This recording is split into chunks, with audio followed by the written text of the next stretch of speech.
start that for us.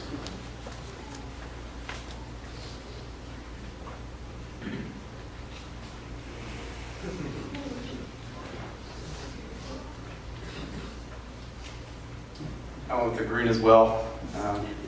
Brian's favorite color, so I figured you'd appreciate that. Going off the plaid.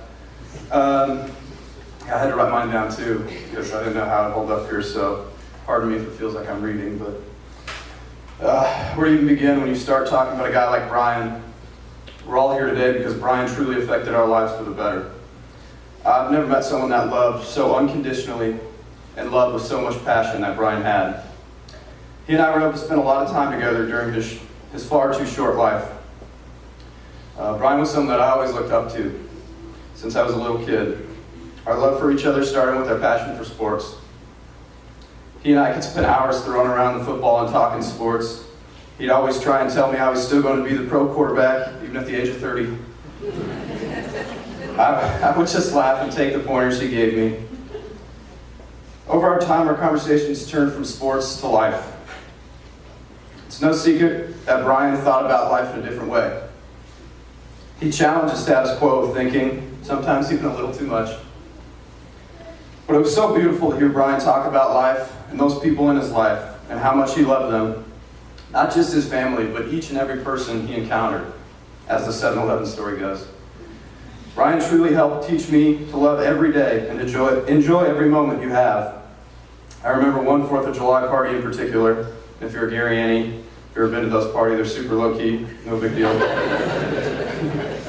But anyways, he told me that he'd been struggling in life, and he'd been feeling like he was not good enough for people, and especially those people that loved him the most. I looked him in the eyes and I said, much of what I've already told you guys today. Brian, you're one of the most beautiful souls I've ever met. You love with so much passion and so much heart. Every single person you encounter is better for their experience with you.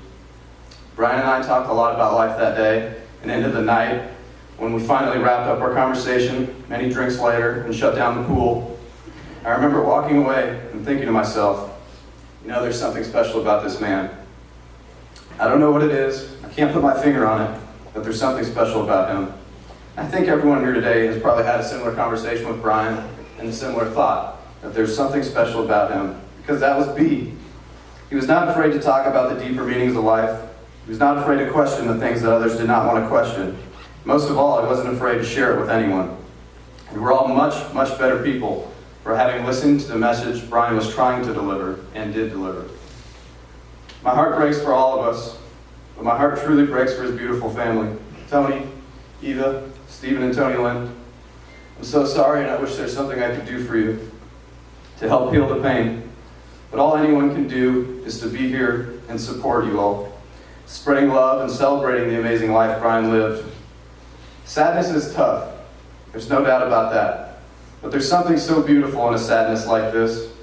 Almost all sadness is usually associated with something bad. If your favorite team loses, if you perform poorly at work, or if you're with an argument with a friend. But the sadness we feel here today, and over the past week or so, is truly a beauty and an anomaly. The sadness is painful because of the way Brian changed all of our lives. We would not be sad if he had not touched us in such beautiful ways. We would not be sad if he had not impacted our lives with such heart and such passion. Today's sadness is really true beauty. A day like today should remind us all of how short and fragile life is. And if I was a guessing man, I would say Brian would want me to deliver this message. Love every day to its fullest. Fill your heart with as much love as you possibly can, and enjoy every single moment you have. Brian may have passed away at what we consider a young age, but man, did he live. Some people live to be 80 and 90 years old, but they spend their time so grumpy, so mad at this world, and so bitter, not truly ever really knowing what love is. That was obviously not the case with Brian. Brian loved enough for 10 lifetimes. And I want to wrap this up with a short story. When I first moved out here to San Diego, in the summertime, it was a typical Tuesday. I happened to have an off day and was wanting to go to the beach. Brian and I ended up getting together, and we made our way to the beach. On our way to the beach, Brian's gas light came on in the car, and we pulled in the gas station to fill up. Brian uncrumpled a $20 bill from his pocket as I scraped together all the change I had in mine. and he put $12 in. I remember thinking and asking Brian, why don't you just put the full 20 in? He said he didn't really know why he did it, but he just felt it was right. And he said to me, "Don't worry, cuz, it'll all work out." As we jumped in the car to head back to the beach, Brian mentioned how hungry he was. So we went to the West Coast Staple. As we pulled into In-N-Out Burger, I said to Brian, I said, "Buddy, I don't think we have enough money for this. We only got $8 left in our pocket after getting gas." He said, "Don't worry, cuz, it'll all work out." We ordered our burgers, and I cannot make this up. The operator said, "That'll be $7.98 at the next window." Brian turned to me and he said, "See, cuz, I told you it would work out." He just gave me that big crooked grin, and I smiled back. We finally made our way to the beach in the car that Uncle Paul had given Brian. And as we sat there, we ate our burgers and we watched the sunset. As the sun went down, Brian and I had a conversation that spiraled off into the meaning of life.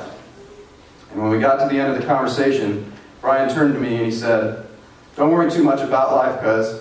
You know why? It'll all work out." So I passed along this message from Brian, who loved us all so much. It is time to heal.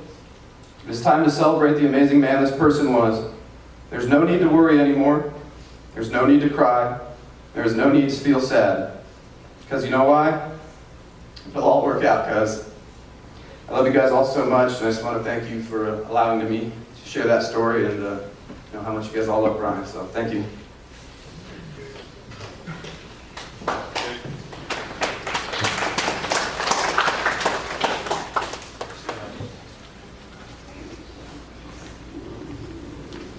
If any other family would like to come up and share a story.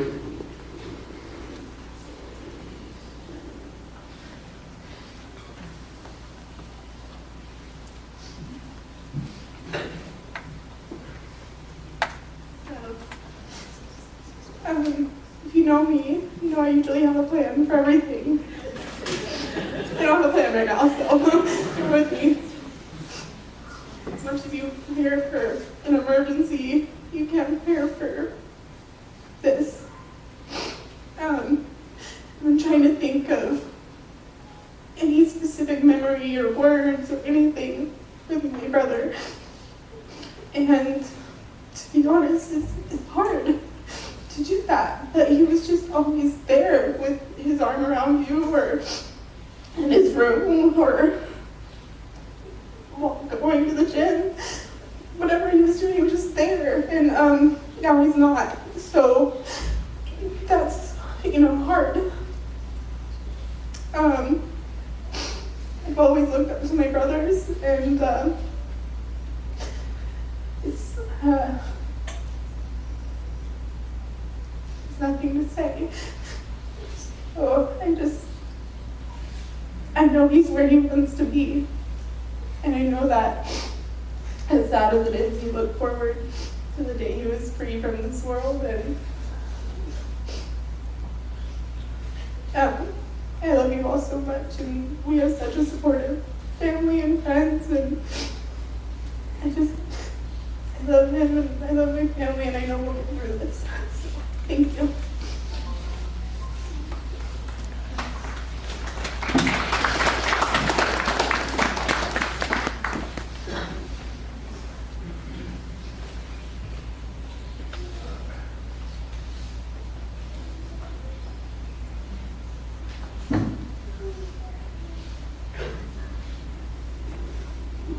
Any friends?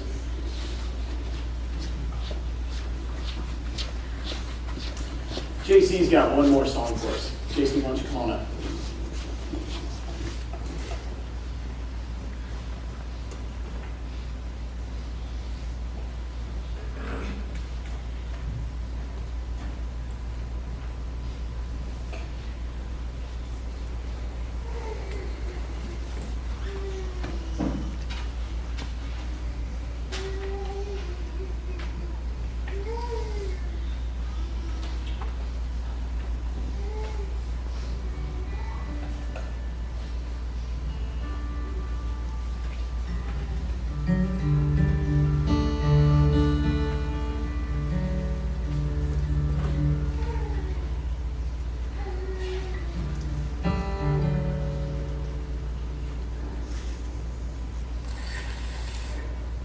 was for you, Brian.